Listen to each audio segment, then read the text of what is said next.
This is a very basic and simple monkey.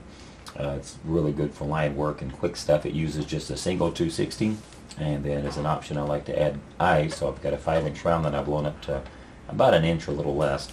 And start with a 260. And you just make just a little small bubble on the end, about an inch, and make a very small round bubble, because this is going to be a small pinch twist, so you want it to be pretty little. That'll be one ear.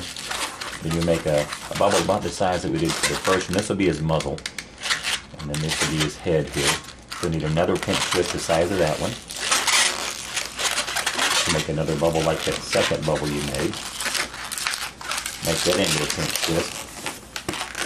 And now what we're going to do is you're going to take all three of these bubbles here, the two ears and the head, and twist them together. So pinch that middle, these two parts together here, and just twist all of those around.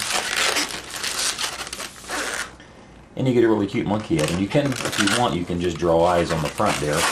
But I like to give him eyes, so I'm going to go ahead and take the 5-inch round and just divide it into two equal little bubbles there.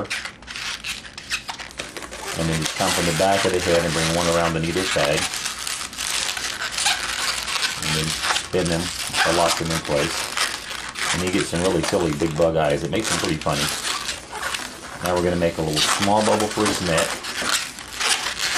And a little small pinch twist here.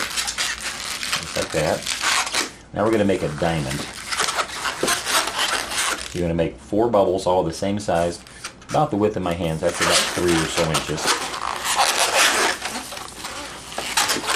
Make 4 bubbles, just like that, and then bring the end of the last bubble back to that pinch twist at the base of his neck, just like that. Lock that in, and then I'm going to make one bubble slightly smaller than these bubbles here, because I want him to sit. So you want to get sort of that pose there. Bring that back to the middle of the opposite corner of your diamond there. Just wrap it around once. Tuck it through to lock it in place. And you can leave it like that, or if you want, you can put a pinch twist at the other end here. And that kind of force his tail to stick up. And then shape his tail, give it a little curve. Add eyes, and you've got a quick, simple little monkey there.